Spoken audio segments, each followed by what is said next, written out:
History. Chapter 1. The Advent of Europeans to India. There were trade and commerce relations between India and Europe since ancient times. There was great demand for Indian pepper, cumin, cinnamon, cardamom, ginger and many other spices in Europe. The trade relations between India, Europe and other Asian countries continued even during the Middle Ages.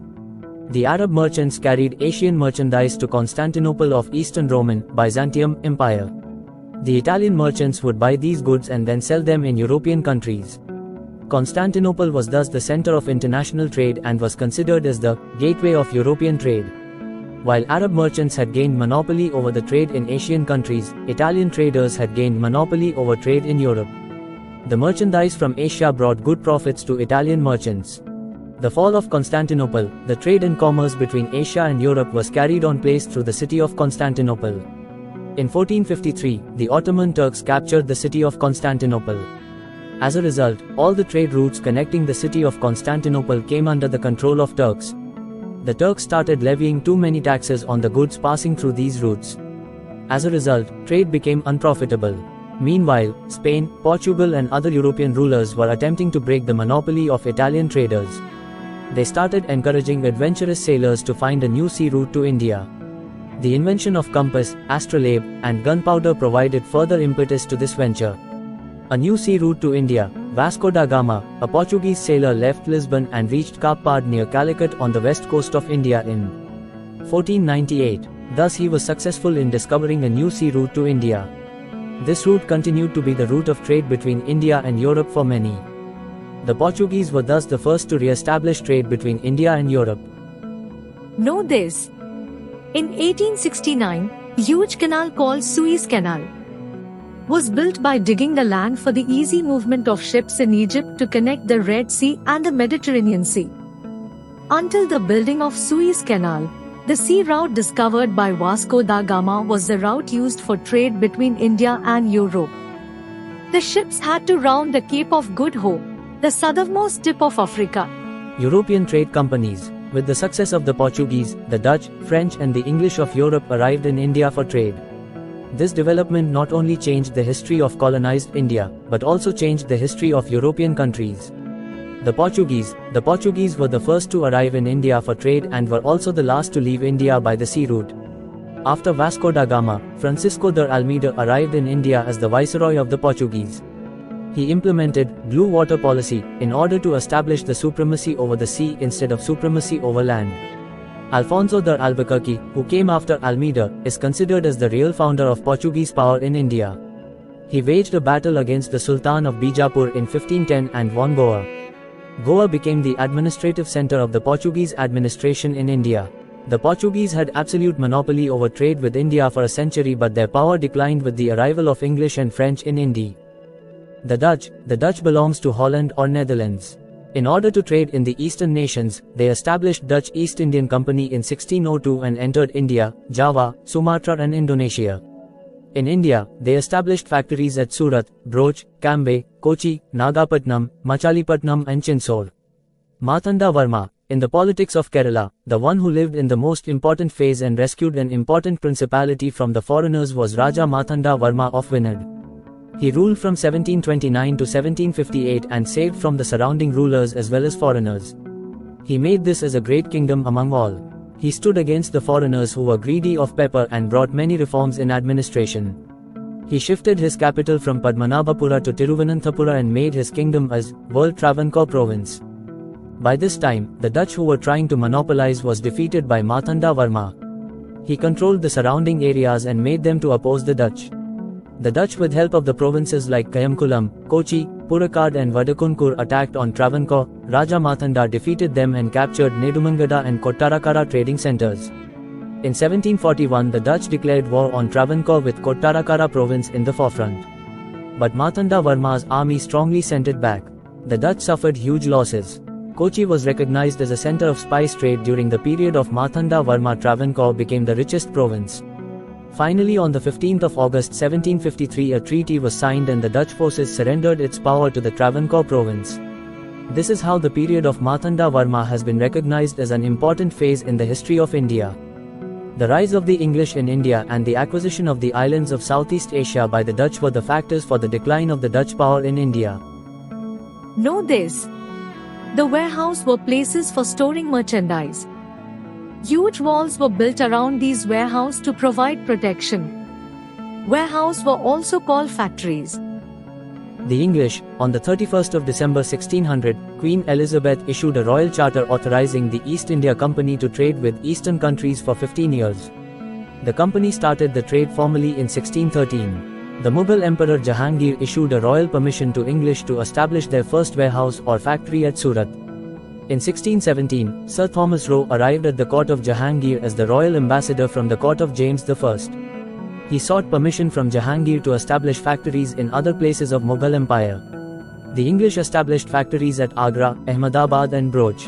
In 1639, the English took Madras from the king of Chandragiri and established a strong fort named St. George Fort.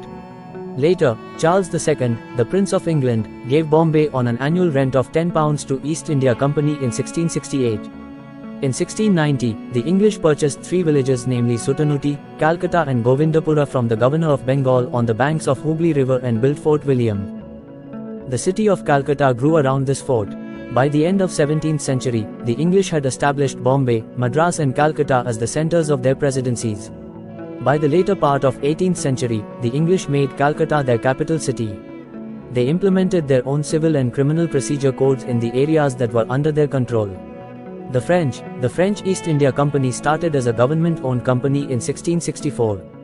It started its first factory at Surat in the year 1668. Later they established its factories in Machilipatnam, Chandranagore, Mahe, Karaikal, Kasibazar, Balasore. In 1674, the French took Valikondapuram from a local Muslim official and developed it as a major trade center. Later it came to be known as Padcheri or Pondicherry. This became the capital of the French till they left India.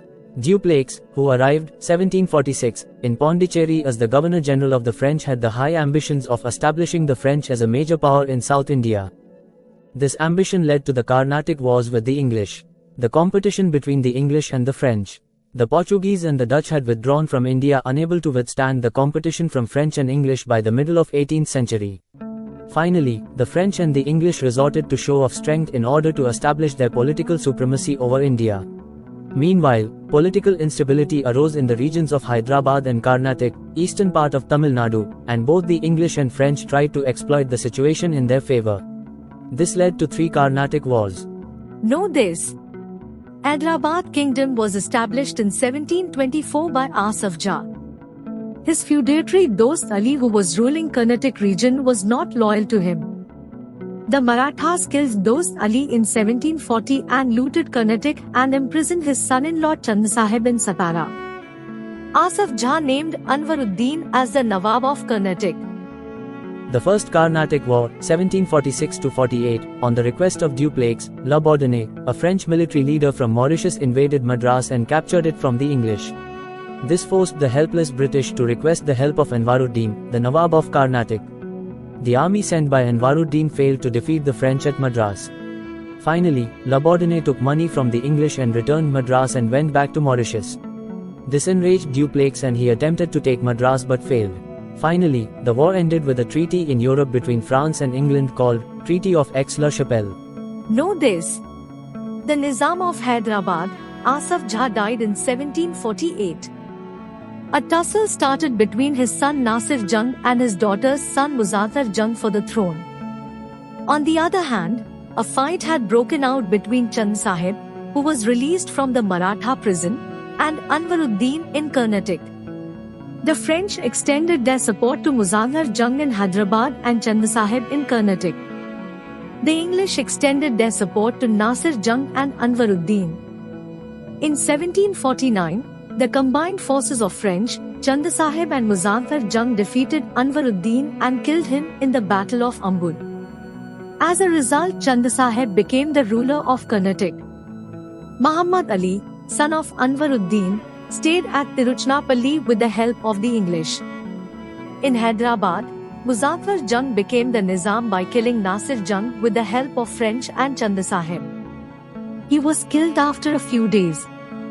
The French made Salabad Jung, another son of Asaf Jah, as the Nizam of Hyderabad.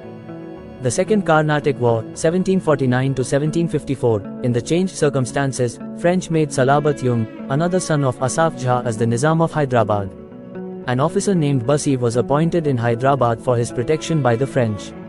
In the Carnatic, Chanda Sahib had become the Nawab with the help of French. Robert Clive of East India Company attacked Arcot, the capital city of Karnataka, and defeated Chand Sahib. Chand Sahib was imprisoned and later he was killed in the war. In the place of Chand Sahib, the English named Muhammad Ali, the son of Anwaruddin, as the Nawab of Karnataka. The Second Carnatic War ended with the Treaty of Pondicherry. The French recalled Dupleix. This war brought laurels to the English, while the French suffered a political setback. The Third Carnatic War, 1756 to 1763, Count de Lally of the French attempted to besiege the Fort Vandevish in 1760. In this decisive battle, Sir Elcourt of the English army defeated the French and imprisoned Basi. Lally escaped and hid in Pondicherry. Finally, Elcourt attacked Pondicherry and Lally had to surrender unconditionally in 1761. The French lost all their bases in India due to the Carnatic Wars. In spite of this, as per the Treaty of Paris signed in 1763, Pondicherry was returned to French. With these developments, the French lost their importance in India. In this way, the English, by defeating all their rivals, started consolidating their power in southern India. Know this. Robert Clive, who laid the firm foundation of the British power in India, had joined the East India Company as clerk. He played a decisive role in the Carnatic Wars, particularly in the Siege of Arcot, and played a prominent role in the British victory. He was successful in establishing the British rule over South India and was instrumental in Bengal victory also. After the Battle of Plassey in 1757, he gained control over the Nawab of Bengal also. Clive amassed immense wealth in all these ventures and helped the East India Company to earn more profit. Clive returned to England with immense wealth and became a Member of Parliament. With the return of Clive to England, the East India Company started facing losses in its business. Even though there were many allegations against Clive, the British government had to resend Clive to India to save the company and also save the face of the country. The British won the Battle of Buxar and earned back its respect. Clive was successful in securing the Diwani rights for the British over Bengal, Bihar and Odisha regions. This brought more wealth to Robert Clive and to East India Company as well. In 1767, Robert Clive returned to England.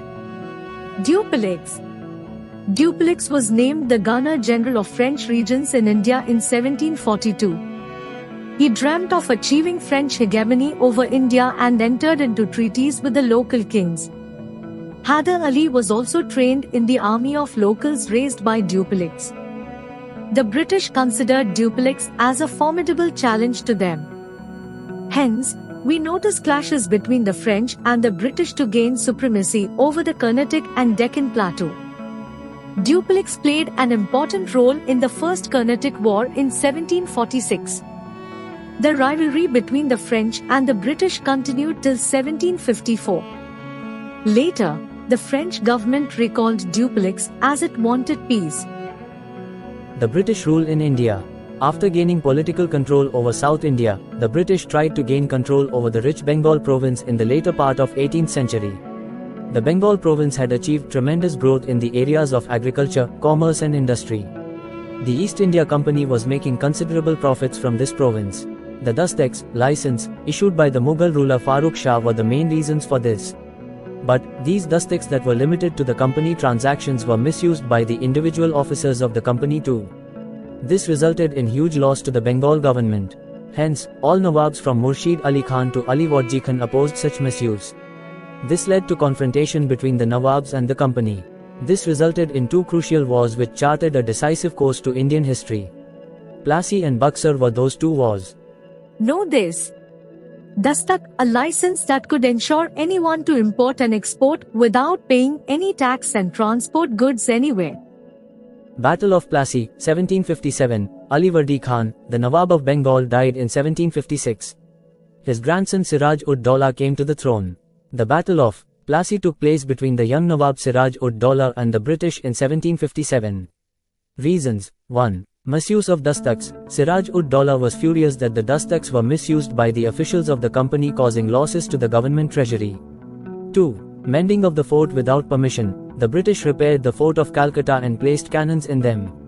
This further angered Siraj-ud-Daulah and he ordered the removal of the cannons from the fort. The British refused to do so, angering the Nawab further. 3. Black Room Tragedy. Siraj-ud-Daulah conquered Fort William easily and imprisoned some of the British. He imprisoned 146 Englishmen in a small room in the fort, of which 123 died. This is called the Black Hole Tragedy. This enraged Robert Clive and arrived in Bengal with a huge army. Robert Clive attracted rich locals like Manik Chand, Nemi Chand, Jagat Seth banker of Bengal and others towards him. He was successful in convincing Mir Jafar, the military head of Siraj-ud-Daulah, to stay neutral in the battle by offering him the post of Nawab of Bengal. Encouraged by these developments, Robert Clive declared a war against Siraj-ud-Daulah on June 23, 1757. Everything went according to the plan of Clive. Siraj-ud-Daulah, who tried to escape from the battlefield, was captured and killed. Outcomes. 1. This war brought out the immorality, lack of unity among the Indians and the greed of Indian businessmen. 2. Mir Jafar became the Nawab of Bengal. 3.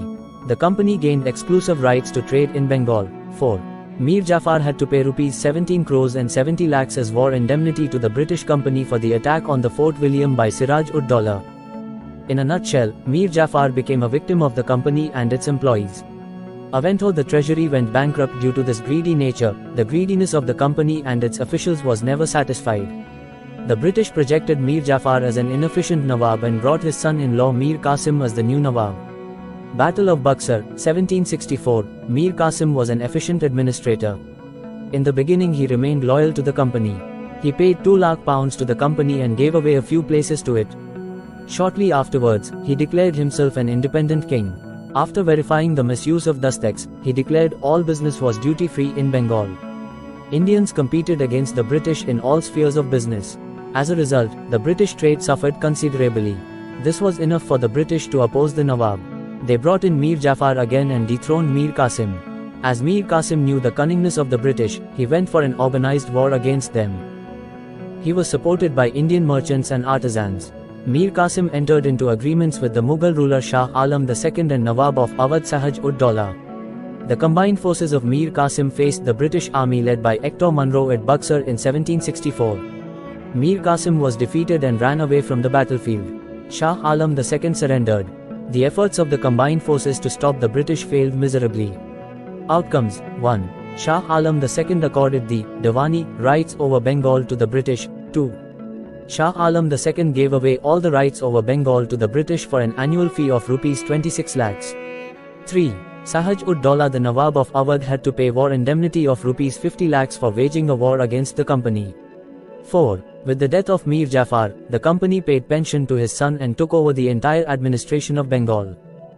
Know this, Diwani right, the right to collect land taxes. The Battle of Buxar made the British the real holders of power over Bihar, Bengal and Orissa provinces. Even Awadh remained under their control. In 1765, Robert Clive brought in dual government in Bengal. As per this, the British had the right to collect land taxes, whereas the Nawab had power over administrative issues like justice and others. In this way, the British gained political control over India to protect their business interests. Know this. 1600, the English East India Company was established in England. 1602, Dutch East India Company was established. 1617, the Mughal Emperor Jahangir issued a royal charter allowing the British to conduct trade in Surat, on the west coast and in Hooghly on the east coast. 1628, Portuguese East India Company was established. 1639, the English established their first warehouse in Surat. 1664, the French East India Company was established. Please note, BCE refers to before Common Era. Wherever BCE is not mentioned, it should be considered as C.E. Common Era.